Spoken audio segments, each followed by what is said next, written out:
बच्चों स्टार्ट करते हैं अपना from the remaining portion of chapter number 4 materials metals and non metals. इसमें हमने chemical properties of metals and non metals almost complete कर दी थी and we were left with the displacement reactions. तो चलिए अब हम डिस्प्लेसमेंट रिएक्शन से स्टार्ट करते हैं। तो इसमें मैं आपको ये समझाना चाहती हूँ, let me explain displacement reaction. ये है कि जैसे कि ये एक एटम है A और this one is B and this metal is C। Okay, तो ऐसा है कि जो C की रिएक्टिविटी जो है, C जो है वो बहुत पावरफुल है, बहुत पावरफुल एटम है। It is more reactive atom than atom A। तो वो क्या करेगा, वो A को उसकी जगह से हटा देगा और जाके B के साथ चिपक जाएगा because of more high reactivity of atom C। तो जो A है वो अलग हो जाएगा।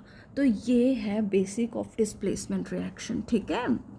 Due to high reactivity of an atom, it has a power to displace the weaker atom from the compound. Okay, तो ये आई होप कि आपको समझ आ गया कि जैसे कि अब आपने प्रीवियस क्लासेस में पढ़ा भी होगा, जैसे कि आपने प्रीवियस क्लासेस में एक रिएक्शन तो पढ़ी है, वो है कॉपर सल्फेट और आयरन की रिएक्शन। तो इस रिएक्शन में क्या होता है, कॉपर सल्फेट और आयरन को जब हम रिएक्ट कराते हैं तो आयरन जो है ना वो कॉपर से ज़्यादा रिएक्टिव है। ओके, आयरन जो है वो कॉपर से ज़्यादा रिएक्टिव है, तो आयरन जो है वो कॉपर की जगह ले लेगा। ओके, जो आयरन है वो कॉपर की जगह ले लेगा, तो वो बन जाएगा आयरन सल्फेट और कॉपर अलग हो जाएगा। This is called displacement reaction just because of high reactivity of the atom. Iron metal वो रिप्लेस कर देता है दूसरे को, तो इसको हम क्या कहते हैं, डिस्प्लेसमेंट रिएक्शन। तो चलिए अब आपको पता है हम विदाउट एक्टिविटी तो हम मानेंगे नहीं, तो इसके लिए हमें क्या एक्टिविटी परफॉर्म करनी है कि हमें क्या करना है, हमें 5 बीकर्स लेने हैं। हमें 5 बीकर्स लेने हैं और हमने उनमें 50 ml पानी डालना है। ओके, ये हमने 5 बीकर भी ले लिए, उनको लेबल भी कर दिया और उनमें पानी भी डाल दिया।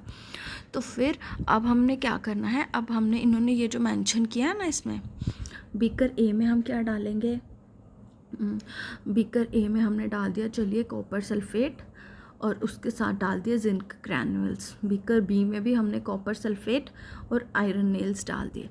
बीकर सी में हमने जिंक सल्फेट और कॉपर टर्निंग्स डाल दी।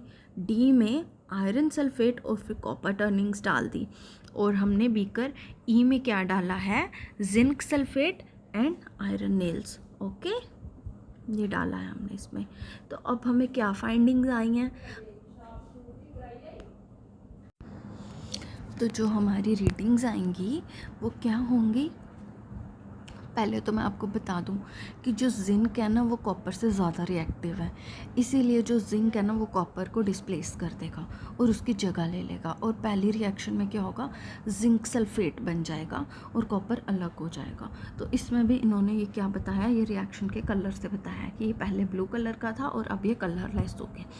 ब्लू कलर का था वो कॉपर सल्फेट का कलर होता है, और जब वो कलरलेस हो गया वो जिंक सल्फेट का कलर था। ओके, तो सेकंड बीकर में क्या रिएक्शन आएगा कि जो आयरन है ना वो भी कॉपर से ज़्यादा रिएक्टिव है।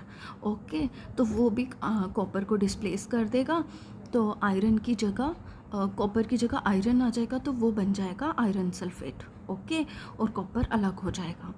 But third fourth fifth reaction में ऐसा नहीं होगा। ऐसा क्यों नहीं होगा, बिकॉज आई टोल्ड यू कि जिंक जो है वो कॉपर से ज़्यादा रिएक्टिव है। जिंक जो है वो कॉपर से ज़्यादा रिएक्टिव है, तो क्या होगा, ये जो जिंक है ना, ये जिंक ये कॉपर से ज़्यादा रिएक्टिव है, तो इसीलिए ये तो उसको कॉपर जो है बेचारा कमज़ोर सा है, वो कहाँ जिंक को हिला पाएगा, ठीक है ना। तो इसीलिए इसमें कुछ भी रिएक्शन नहीं होगा, कॉपर टर्निंग्स अलग से रहेंगे। जिंक सल्फेट जो है कॉपर को उसको अपने आप को डिस्प्लेस नहीं करने देगा। इन द सेम वे जो आयरन है ना वो भी कॉपर से ज़्यादा रिएक्टिव है, तो इसीलिए हम इस बीकर में भी कोई रिएक्शन नहीं देख पाएंगे। और जिंक जो है आई टोल्ड यू वो भी आयरन से ज़्यादा रिएक्टिव है। तो इस बीकर में भी हमको कोई रिएक्शन नहीं देखने को मिलेगी। ओके, तो अब मुझे आई थिंक, आई होप कि आपको समझ आ गई है कि अगर कोई मेटल किसी को रिप्लेस कर रहा है और कोई मेटल जो है नहीं डिस्प्लेस कर रहा, उसके पीछे रीज़न है। हम ऐसे ही नहीं कोई साइंस में बात करते हैं without any reasons, without any proofs. हम साइंस में कोई भी बात ऐसे नहीं कर सकते।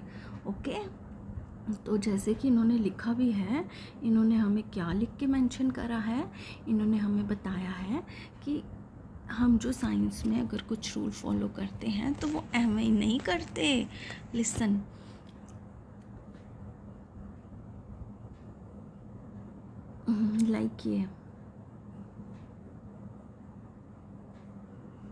लाइक ये क्या है कि this one, science is not arbitrary. Okay, science कोई एवं नहीं है विदाउट कोई रीजंस, वो कुछ भी नहीं मानती।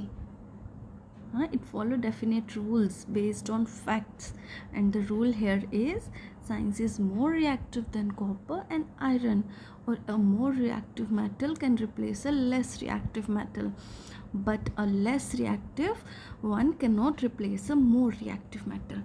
तो इस बात को अपने दिमाग में बिठा लो। ओके, इस टर्म को आप बिठा लो और ये आपको लॉन्ग टर्म अब ये आगे आपको हेल्प करेगी। कुछ पॉइंट्स हैं ये आपको बिठाने पड़ेंगे अपने माइंड में। तो चलिए, रिएक्शंस के साथ तो अब हम ख़त्म कर दिया हमने सारा रिएक्शंस का पार्ट। और अब हम क्या करेंगे, uses of metals and non metals.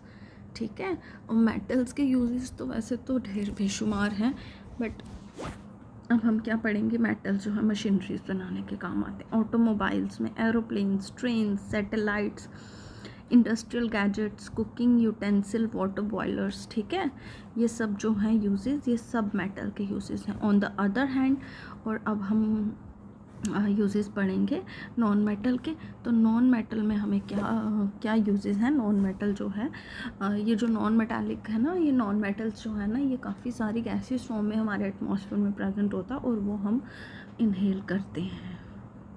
काफ़ी सारी गैसेस के फॉर्म में हम इनको इनहेल करते हैं। ओके, और सेकंड पार्ट क्या है इसका, सेकंड ये है कि फर्टिलाइज़र्स, एनपीके तो आपने सुना होगा, अपने पिछले चैप्टर्स में पढ़ा भी है क्रॉप प्रोडक्शन मैनेजमेंट में। नाइट्रोजन, फास्फोरस और पोटेशियम, ये फर्टिलाइज़र्स नॉन मेटल्स ही हैं। फिर ये नॉन मेटल जो है वाटर प्योरिफिकेशन में काम आता है, क्लोरीन। ठीक है ना, क्लोरीन हम ऐड करते हैं। और फिर आगे क्या है, आगे जो पर्पल कलर का वो ऑइंटमेंट हम अपनी स्किन पे लगाते हैं कहीं वुंड वगैरह हो जाए, तो वो क्या है, टिंचर आयोडीन। ओके, और नॉन मेटल यूज्ड होते हैं क्रैकर्स में। ओके, तो अब आई होप कि अब आपको ये चैप्टर जो है समझ आ गया है। हमने इसको 3 पार्ट्स में पढ़ा है ताकि बहुत लंबा ना हो जाए। तो आई होप कि आपको ये समझ आ गया है। ओके, तो आगे क्या है, आगे हमें doctor reported iron deficiency in my body. Where is iron in my body. आप जानते हैं आयरन किस में होता है हमारी बॉडी में। आयरन जो है ब्लड में होता है, हेमोग्लोबिन में। ओके, आरबीसीज होते हैं ना, रेड ब्लड सेल। तो एचबी मतलब हीमोग्लोबिन। हीमोग्लोबिन जो होता है ना हमारी बॉडी में, इसमें आयरन होता है, ये आयरन से बनता है। ओके, और ये क्वेश्चन क्या है, I heard that magnesium is found in plants, in what form is that found in them. और ये अब आपको खुद फाइंड आउट करना है और कमेंट सेक्शन में कमेंट करना है। Okay, take care, thank you.